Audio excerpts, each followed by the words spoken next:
Welcome to the Kinky List by Skoob, the podcast where we explore the psychology, safety, and artistry of BDSM practices. I'm your host, Zara Black, and today we're diving deep into one of the most symbolically powerful, yet technically complex aspects of power exchange. Gags. Whether you're curious about the psychological dynamics or considering incorporating gags into your own play, this episode will guide you through everything you need to know. Now, before we begin, I want to emphasize that everything we discuss today centers around safe, sane, and consensual adult activities. BDSM is about trust, communication, and mutual pleasure, never about harm or non-consent. Let's start with the fundamental question: what makes gags so psychologically powerful in BDSM? At its core, a gag represents one of the most profound forms of control exchange between partners. Think about it.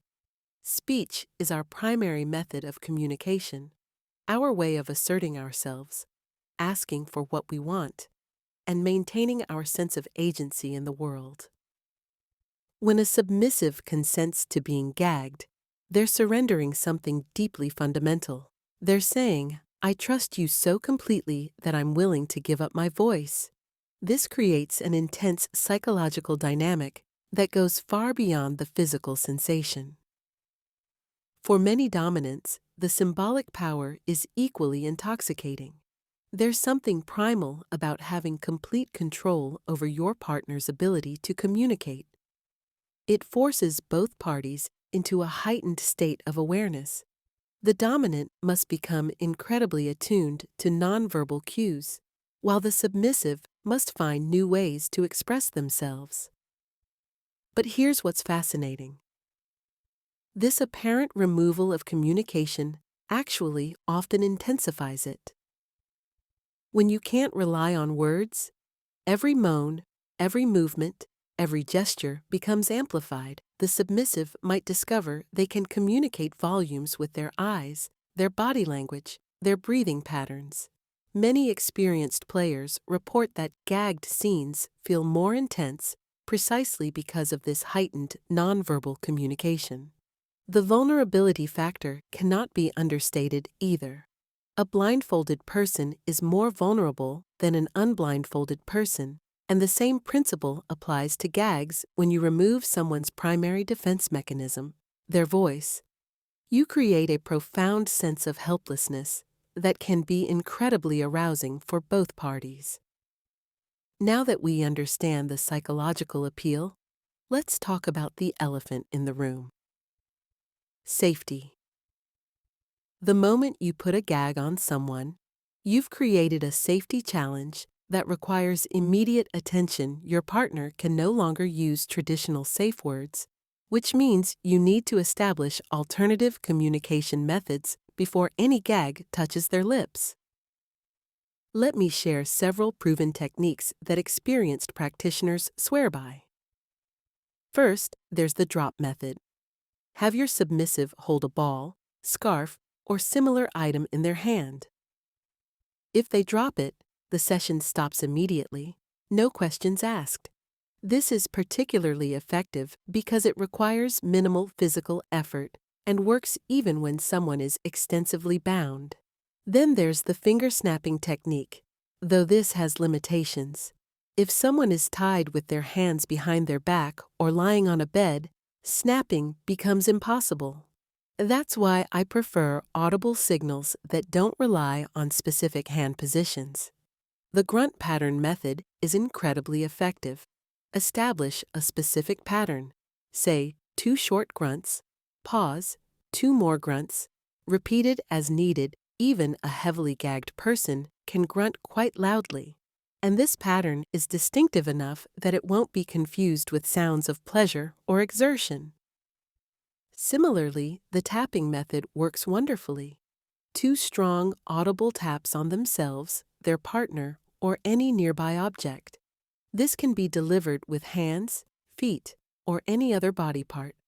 It's based on the tap for release safety signal taught in martial arts, and it's instinctive enough that people can do it even in distress.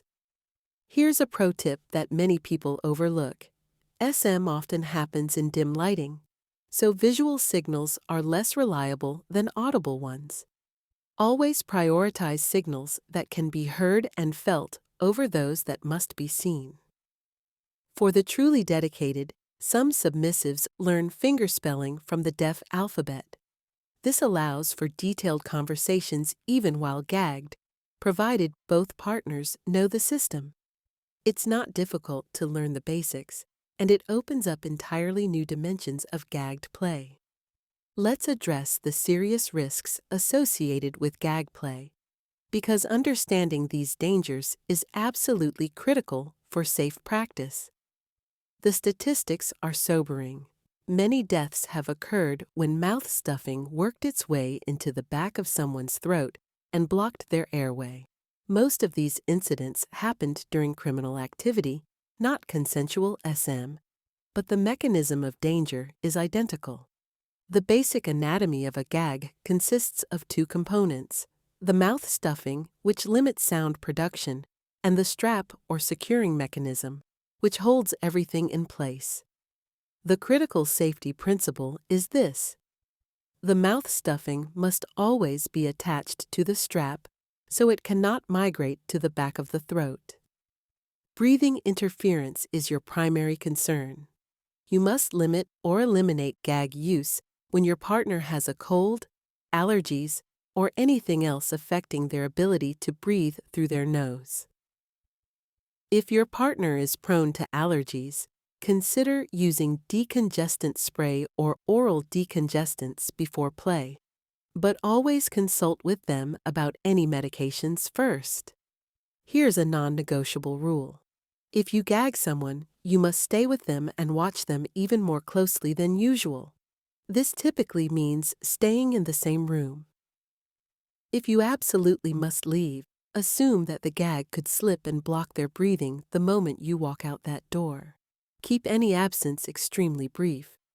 Some dominants give their gagged submissive a noisemaker like a bell, either to use in emergencies or to signal their OK status every minute or so. Some even tape it into the submissive's palm so it can't be accidentally dropped. While this adds a layer of safety, it's never a substitute for direct supervision.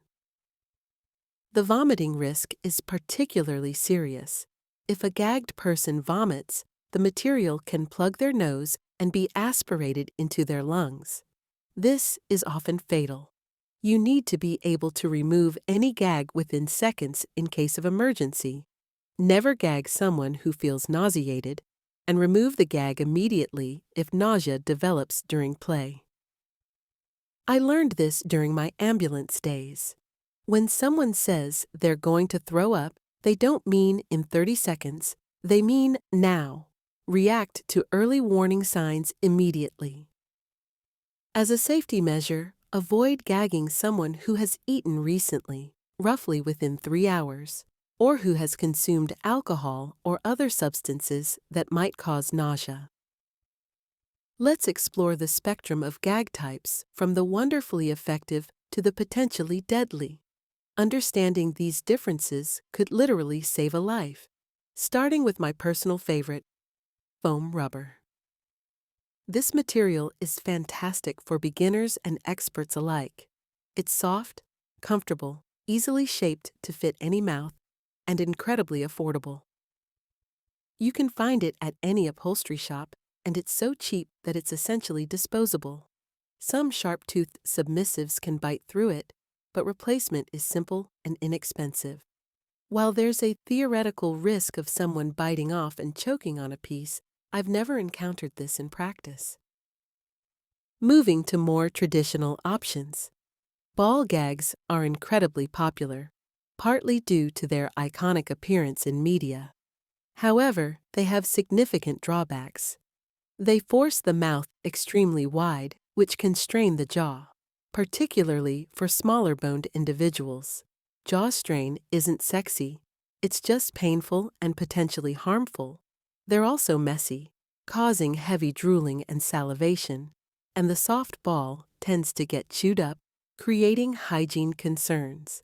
A much better alternative is a small, soft leather bit about 2 inches long. The submissive can chew on it without destroying it. It fits neatly inside the mouth, reducing drool, and it's just as effective at muffling sounds.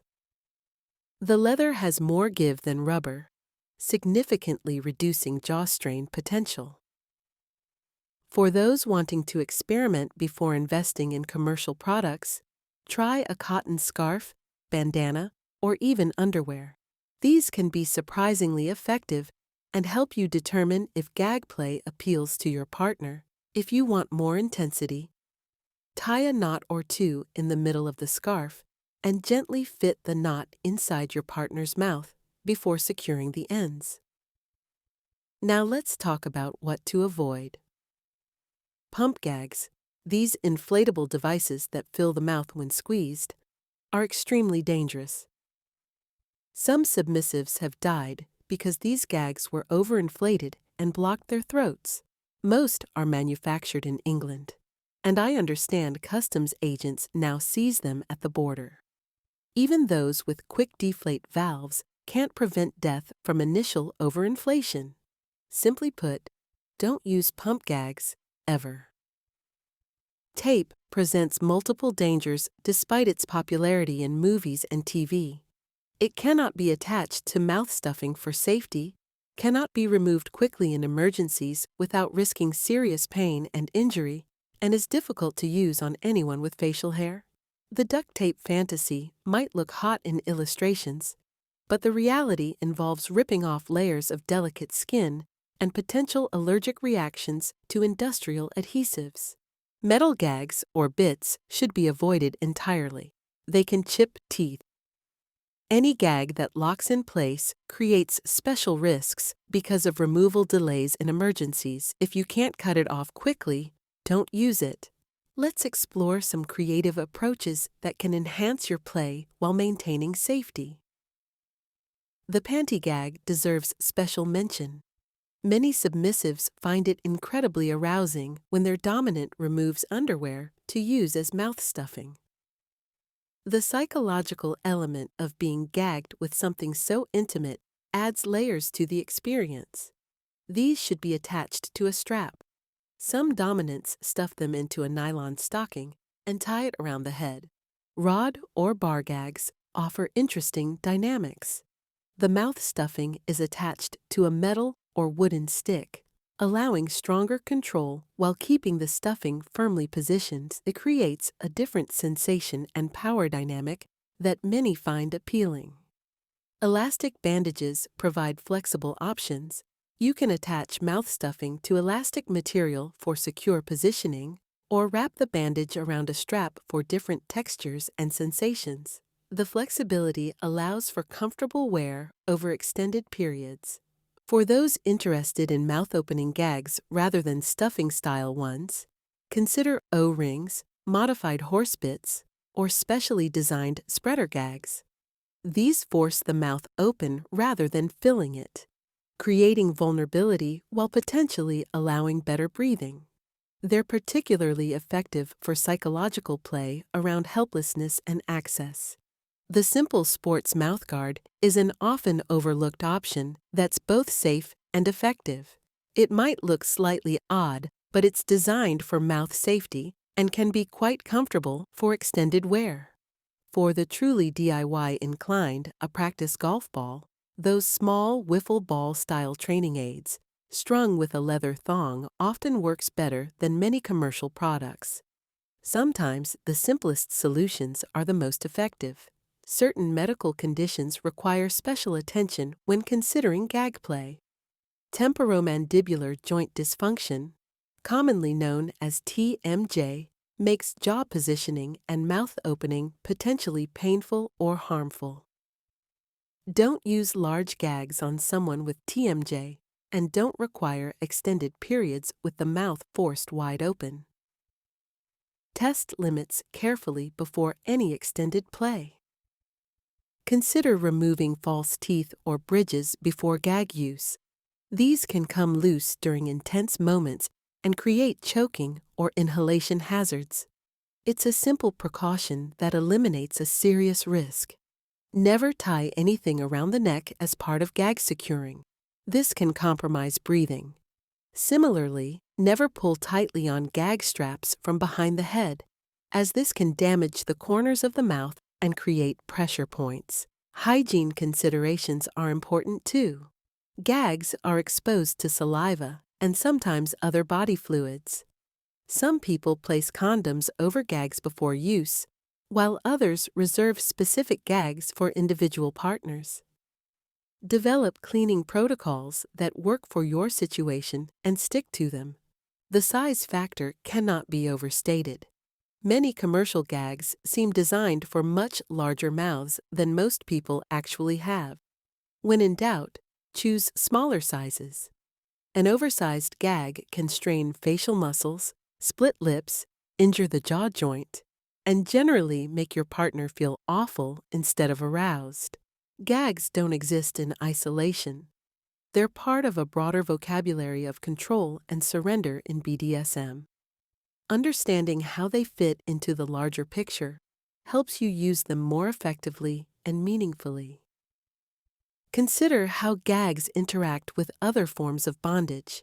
If someone is already extensively bound, adding a gag does little to increase their actual helplessness. They already can't do much about what's happening, but it often dramatically increases their feeling of vulnerability, which is where the psychological power lies. The combination with blindfolds creates particularly intense experiences. When you remove both sight and voice, the submissive becomes completely dependent on their other senses. Hearing and touch become more acute, and the dominant's presence becomes more commanding simply because they're the only one who can see and speak freely. Think about the timing within a scene. A gag applied early creates one dynamic. The submissive knows they're giving up their voice for whatever comes next. A gag applied later, after other activities have begun, creates anticipation and escalation. The timing changes the psychological impact significantly. Some dominants use gags strategically for specific psychological effects. I know of one professional dominant who used blindfolds and gags to create exquisite frustration. She would bind and blindfold her submissives, then undress only after they couldn't see. She would arrange touching so they knew she was naked in their presence, but they could never actually see her. The combination of gag, blindfold, and strategic revelation drove them wild with desire and frustration. Let's get practical about introducing gags into your play. If you're uncertain whether your partner will enjoy gags, start small and gentle. Use a soft scarf or bandana first, nothing that forces the mouth wide or creates discomfort. The goal is to explore the psychological elements before investing in physical intensity. Pay attention to your partner's natural responses. If they're congested, asthmatic, or have any breathing difficulties, stick to gags that still allow mouth-breathing horse bits, horizontal bars, or cloth strips they can bite down on work well for this. Many people actually prefer gags they can bite down on. It helps them process sensations and feeds fantasies of being a struggling captive. Watch for signs that a gag is too large or uncomfortable.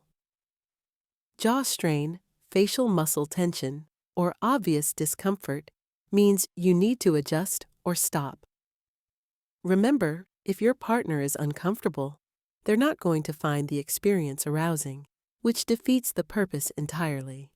When securing gags, avoid over-tightening the straps.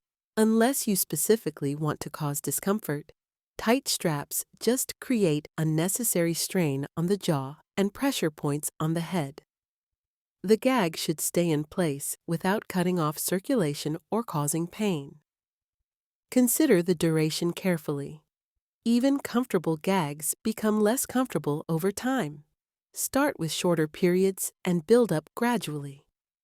Pay attention to your partner's responses and be willing to remove the gag if they show any signs of distress.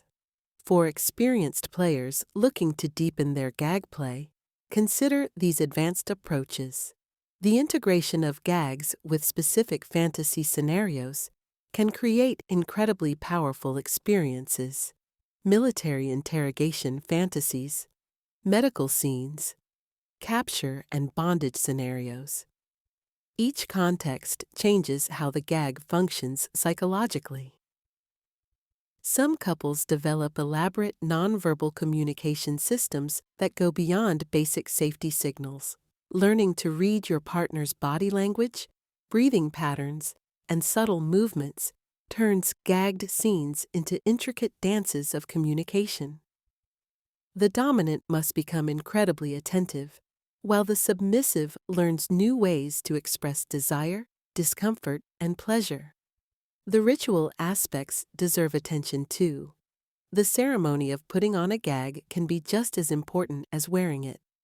Taking time to discuss what's going to happen, checking the fit, establishing signals. This buildup creates anticipation and reinforces the power exchange dynamics. Consider incorporating gags into longer scenes or extended power exchange relationships. Some couples use gags as part of discipline or punishment scenarios, others as rewards for good behavior. The context you create around the gag use affects its meaning and impact significantly. For couples interested in 24/7 power exchange dynamics, gags can be powerful symbols even when not in use. The mere presence of a gag in the bedroom, or knowing that the dominant could order its use at any time, creates ongoing psychological tension and awareness of the power dynamic. Thanks for joining this deep dive into gag play. Before we close, remember one thing: gags aren't just props. They change how you communicate, how you trust, and how you surrender. And sometimes the most intense moments come not from what's said, but from the silence. But what happens when that silence reveals something deeper about power, fear, or desire? There's a whole layer of this world that most people never hear about. Want the full story? Download the Skoob app now to unlock the complete episode and explore everything we couldn't cover here. Stay safe, stay curious, and keep communicating, because the best scenes are always the safest ones.